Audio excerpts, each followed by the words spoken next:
அதாவது எங்களோட கூட்டணியில் இருக்கின்ற ஒரே காரணத்துக்காக இப்போ இதே பார்த்தீங்கன்னா அவர்கள் கட்சியில் இருக்கிறவங்க எப்பேற்பட்ட தவறு செய்தாலும் சரி, ஆள் களத்தில் பண்ணலாம், அது மட்டும் இல்லை கட்ட பஞ்சாயத்து பண்ணலாம், நில அபகரிப்பு பண்ணலாம், எது வேண்டுமானாலும் சொல்லலாம். காவல்துறையில் உள்ளே பூந்து கூட ஒரு அக்யூஸ்டை கூட்டு போகலாம்.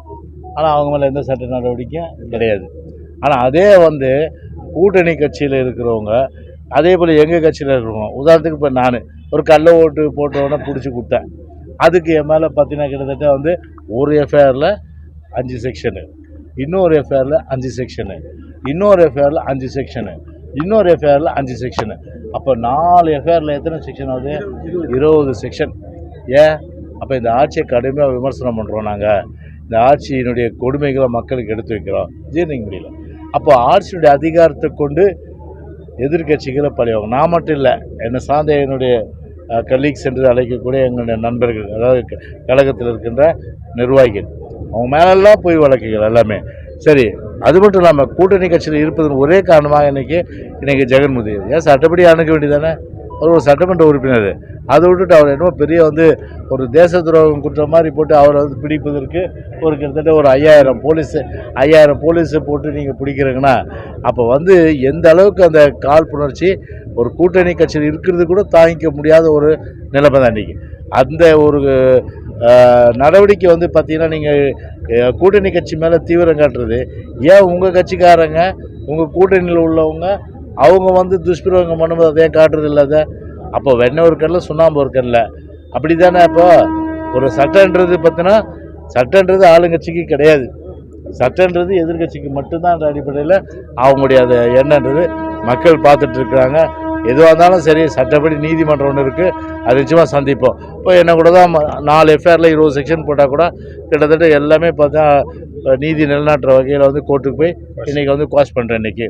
அது மட்டும் இல்லாமல் இன்றைக்கி என் வீட்டுக்கு 8 பேர் வந்தாங்க. இன்றைக்கி 3 ஐபிஎஸ் ஆஃபீஸர், 3 ஏசி, ஒரு 2 இன்ஸ்பெக்டர், ஹெட் கான்ஸ்டபிளாக வந்தாங்க. இன்றைக்கி என்ன பண்ணுறாங்க? 5 வருஷம் ஹியூமன் ரைட் கமிஷனுக்கு அலைஞ்சிட்ருக்காங்க இன்றைக்கி. அதுதான் இன்றைக்கி அது சட்டம்னு ஒன்று இருக்குது, அது தெரிஞ்சுக்கோ.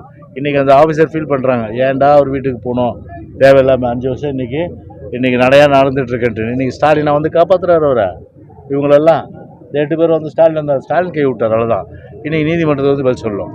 நீதிமன்றத்தில் நம்ம கேட்குற கேள்வி பதில் சொல்லி தான் ஆகணும். சார், இப்போ தலித் தலைவர் என்ற ஒரு அடிப்படையில் திமுக கூட்டணியில் இருக்கிற விசிக தலைவர் ஒரு கண்டனம் கூட இன்னும் ஒரு தெரிவிக்காமல் இருக்காது. அதை பற்றி நீங்கள் எப்படி நினைக்கிறீங்க?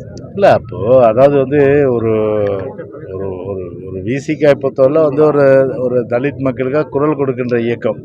எனவே அப்படி இருக்கும்போது அவர் பேசணும். அவர் பேசாமல் இருக்காருன்னா யார் பேச விடாமல் பண்ணாங்க? யார் வாயை மூடினாங்க? அதான் இப்போ கேள்வி. சார், பாமக கட்சியில் ராமதாஸும் அன்புமணி ராமதாஸும் மோதல் இருக்கு. நேற்று பயங்கரமாக இங்கே திருவள்ளூர் நடைபெற்ற கூட்டத்தில் அன்புமணி ராமதாஸ் மன்னிப்பு கேட்குறாரு. இதை எப்படி பாருங்க? இது அவங்க குடும்ப பிரச்சனைங்க. அது இப்போ இனி சண்டை போட்டிருக்காங்க, நாளைக்கு ஒன்றாயிடுவாங்க. இதை நீங்கள் நானே ஏன் பேசணும்? அது ஓட்டு வங்கி எப்படி சார் பாருங்க? இது அவங்க குடும்ப பிரச்சனைக்கு அதாவது ஒட்டுமொத்தமாக அவங்க சார்ந்திருக்கின்ற ஓட்டு இருக்கு இல்லையா, அது அவங்க தான் இறுதி எஜமானங்க, அவங்க தான் முடிவு செய்கிற விஷயம். நீங்கள் நான் முடிவு செய்கிற விஷயம் அது. செய்திகளை உடனுக்குடன் தெரிந்து கொள்ள கீழ்கண்ட கேபிள் மற்றும் டிடிஹெச் நெட்வொர்க்குகளில் எம்நாடு செய்தி தொலைக்காட்சியை காணுங்கள். பாதகம் செய்பவரை கண்டால் நாம் பயம் கொள்ளலாகாது பாப்பா.